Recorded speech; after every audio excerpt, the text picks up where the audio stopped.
pessoal, seja bem-vindo aí a mais um conteúdo aqui no nosso canal. Hoje eu gostaria de tratar com todos vocês acerca de um assunto que é do interesse, principalmente de toda a sociedade, que é a respeito do direito do consumidor. O direito do consumidor abrange vários elementos, vários requisitos, tá? É muito amplo. Mas hoje no Brasil, por exemplo, o estatuto, né, podemos dizer assim, né, a lei que rege a relação de consumo é a Lei 8.078/90, né, que dispõe sobre a proteção do consumidor, né, e das outras providências. Então, essa é a legislação hoje, a básica. Claro que, além dessa legislação, a gente tem vários dispositivos, jurisprudência do Supremo, jurisprudência do STJ, de outros tribunais, que tratam a respeito do direito das relações de consumo de um termo geral. Mas o objetivo do vídeo hoje não é tratar a respeito dessas questões amplas das relações de consumo, né? Apenas sobre uma delas. Certo dia eu estava lendo um contrato de seguro de roubo e furto de celular. Por curiosidade, né, eu sou um pouco curioso, gosto de ler.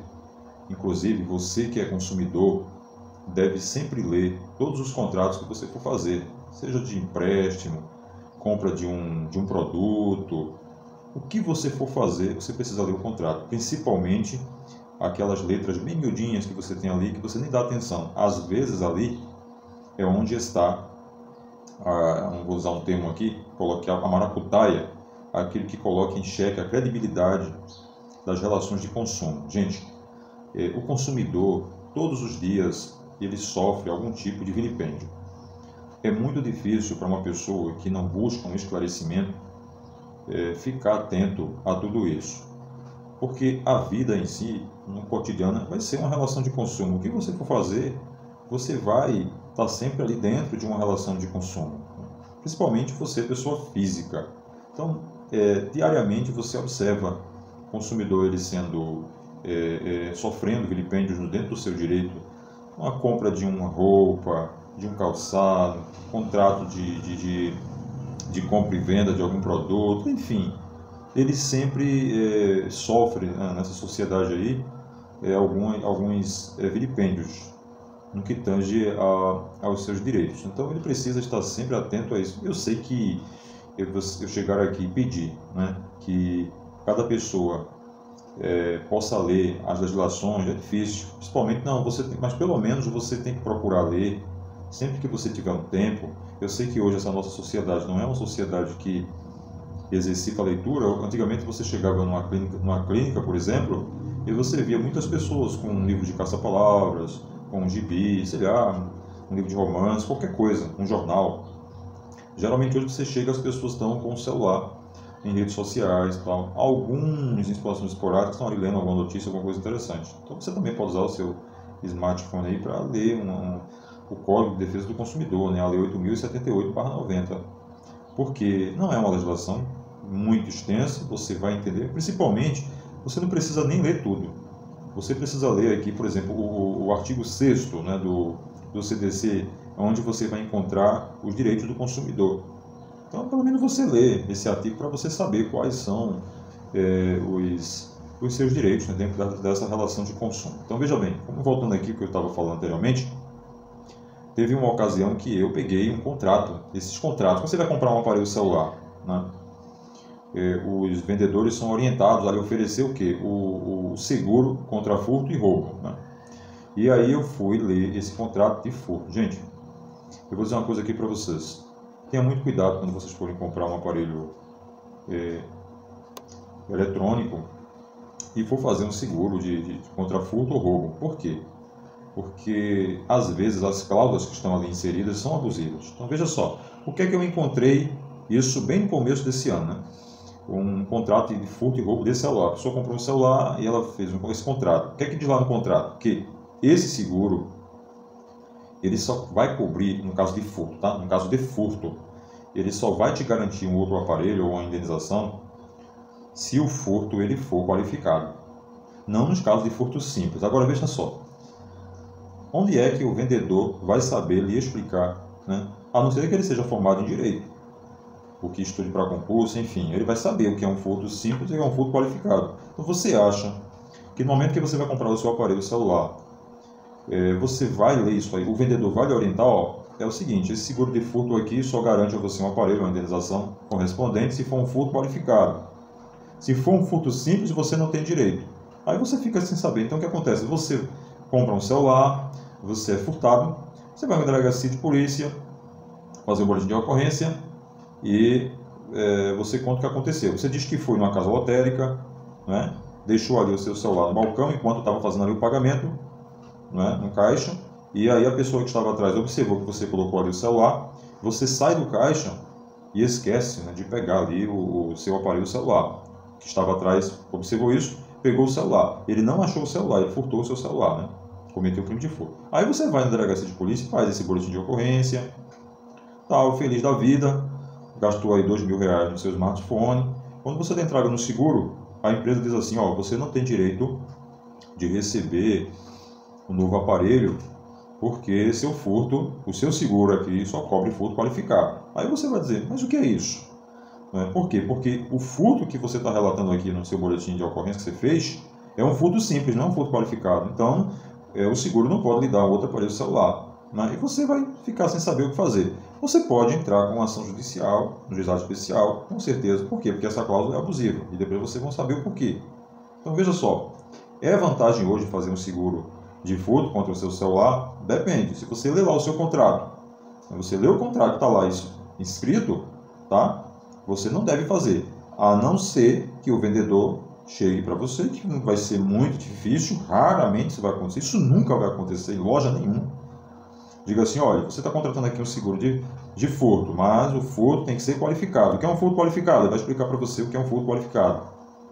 O que é um furto simples? Vai lhe explicar o que é um furto simples. Aí tudo bem, você faz assim no contrato. Aí você, se você tiver o seu celular furtado por um furto simples, você não vai poder e pleitear uma indenização porque você estava ciente disso, tá?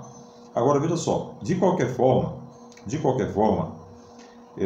você deve buscar uma resposta judicial e o ônus da prova não depende de você. Nas relações de consumo tem inversão do ônus da prova, né? Quem vai ter que provar que lhe orientou, que passou para você as informações, que leu todas as cláusulas do contrato não é você, tá? Vai ser o fornecedor, não você. Tá? Porque no Código de Defesa do Consumidor você tem direito aí à inversão do ônus da prova, tá bom? Vamos continuar. Então, em relação a isso, eu já tinha lido sobre isso, mas agora, no mês de março, o STJ trouxe um entendimento dirimindo qualquer dúvida em relação a isso aí. Nós vamos ler aqui para vocês, tá bom? O entendimento do STJ em relação a isso aí. Veja só. O STJ disse o seguinte, isso agora no mês de março, é abusiva por falha no dever geral de informação ao consumidor, ou seja, previsto no artigo 6º, inciso 3º do CDC, ou seja, no artigo 6º do CDC, você vai encontrar todos os direitos do consumidor. Então, no artigo 6º, inciso 3º, diz o seguinte, é abusiva por falha do dever geral de informação ao consumidor, conforme o artigo 6º, inciso 3º do CDC, cláusula de contrato de seguro limitativa da cobertura apenas a furto qualificado, que deixa de esclarecer o significado e o alcance do termo técnico-jurídico específico e a situação referente ao furto simples. Você acha que as empresas que colocam ali os vendedores de aparelho celular, ou sei lá, qualquer empresa aí que ofereça esses planos de celular, alguma vez você já foi orientado em relação a isso? Onde é que o vendedor vai fazer isso? Como eu disse, só se ele receber um treinamento, né, se a partir daí, desde março, tenha recebido as empresas, os vendedores, um treinamento, tá, para que oriente os consumidores sobre essa questão aí das cláusulas do contrato de seguro de furto, que faz menção ao furto qualificado e ao furto simples, tá? É abusiva, não é isso? A cláusula de contrato de seguro limitativa da cobertura apenas a furto qualificado, que deixa de esclarecer o significado e o alcance do termo técnico-jurídico, ou seja, pode haver ainda esses contratos de seguro de celular com essas cláusulas de furto qualificado? Pode sim, agora desde que esclareça, né? Desde que esse contrato esclareça realmente o significado do alcance do termo técnico específico, ou seja, furto qualificado. Tá? Agora, o que é o furto qualificado? O furto qualificado é o artigo 155, né, do Código Penal, né, artigo 155, parágrafo 4º. Vou ler para você o que é o furto qualificado. A pena de reclusão de 2 a 8 anos, tá? E multa se o crime é cometido. Vamos lá. Inciso 1. Com destruição ou rompimento de obstáculo à subtração da coisa. Inciso 2. Com abuso de confiança ou mediante fraude, escalado ou destreza. Inciso 3. Com emprego de chave falsa. Inciso 4. Mediante concurso de 2 ou mais pessoas. Então, o que você acabou de ouvir aqui são os elementos aqui do furto qualificado que irão lhe garantir a devolução, a indenização, o recebimento de um outro. Bom, continuando aqui, eu peço desculpa para você, aos senhores, que recebemos aqui uma ligação, mas veja só. Então, como eu disse, esse seguro de celular, né, estarão lá incluídos, né, esses elementos do furto qualificado. Então, veja bem, quando você comprar um aparelho celular, que vai trazer ali essa questão do furto qualificado, você vai encontrar lá que o furto qualificado é com destruição ou rompimento de obstáculo à subtração da coisa, com abuso de confiança ou mediante fraude, escalado ou destreza, com emprego de chave falsa, mediante concurso de 2 ou mais pessoas. Então, veja bem, quais são os furtos mais comumente que ocorrem hoje no meio da sociedade? Quais são os furtos mais comuns que ocorrem no meio da sociedade? Os furtos simples. Ocorre o furto qualificado? Ocorre. Mas os furtos qualificados, eles são mais difíceis de acontecer. Por exemplo, com destruição, rompimento de obstáculo à subtração da coisa. Ou seja, vamos dar um exemplo. Você deixou o seu celular dentro do seu carro. O sujeito foi lá, quebrou o vidro e levou o celular. Então, furto qualificado, mediante rompimento do obstáculo. Tá? O indivíduo foi lá, abriu a porta do seu carro, né? Uma chave falsa, abriu a porta do seu carro e levou o celular. Com emprego de chave falsa. Furto qualificado. Tá? Com abuso de confiança. Com abuso de confiança é um pouco mais difícil de acontecer, mas pode. A pessoa vai na sua casa, frequenta a sua residência, tem contato com seus familiares, então você tem aquela confiança naquela pessoa, ela usa dessa confiança e furta seu celular. Pode acontecer? Pode, mas é mais difícil. Mediante fraude, escalado ou destreza. Né? A pessoa escalou o muro da sua residência, foi lá no seu terraço aberto e levou aí o seu aparelho celular. Pode acontecer? Pode. Mas quais são os furtos mais comuns que ocorrem hoje na sociedade no termo geral? São os furtos simples. Né? Você deixa o celular em cima do balcão, você deixou o celular na cadeira do ônibus ali, você deu bobeira, alguém pegou o celular. Não é? É interessante essa questão aqui, mediante destreza. O furto mediante destreza é quando você furta um bem de alguém sem que ela perceba. Ou seja, exige de você uma certa habilidade, uma habilidade especial. Não é? Uma habilidade especial. Esse furto acontece hoje, acontece. Por exemplo, tirar o celular da bolsa da vítima, conseguir abrir a bolsa da vítima, o flash, né? Não sei se eu estou pronunciando a palavra correta. O indivíduo abre a bolsa da vítima, consegue tirar o celular, é o que se chama mão de seda. É o mão de seda. Ele vai lá, abre o celular da vítima, a bolsa da vítima e subtrai o celular. Pode se caracterizar a destreza, a habilidade de abrir a bolsa da vítima sem ela perceber e levar o celular. Agora, se a bolsa já estiver aberta, totalmente aberta, e o celular estiver bem à vista, você não precisa de habilidade para fazer isso. Então, os furtos que mais ocorrem hoje na sociedade são os furtos simples. São os furtos simples. Não é? Mas aí, o que é que as seguradoras elas fazem? Que você só vai ter direito de receber um aparelho celular se você for vítima de um furto qualificado.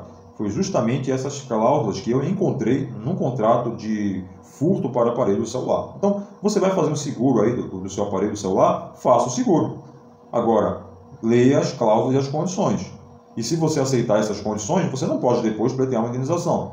Né? Por quê? Porque você aceitou essas condições. Lembrando que o ônus da prova, a inversão do ônus da prova, ou seja, cabe não a você provar que você foi cientificado das cláusulas do seguro, mas o fornecedor do produto. O julgado aqui do STJ faz alusão aqui ao artigo 6º, parágrafo artigo 6º, para inciso 3º, artigo 6º, inciso 3º do Código de Defesa do Consumidor, que diz o seguinte aqui, vamos ler aqui para vocês, rapidinho. Diz aqui, ó, direitos básicos do consumidor, artigo 6º, inciso 3º. A informação, são direitos básicos do consumidor, inciso 3º. A informação adequada e clara sobre os diferentes produtos e serviços, com especificação correta de quantidade, característica, composição, qualidade, tributos incidentes de preço, bem como sobre os riscos que apresentem. Então, é um dever de todo fornecedor, nesses casos de furto de aparelho celular, informar ao consumidor quais são as cláusulas, quais são as hipóteses de furto qualificado e quais são as hipóteses de furto simples, para que o consumidor ele não sofra nenhum abuso dentro do seu direito, tá bom? Um grande abraço, fique com Deus, até o próximo encontro.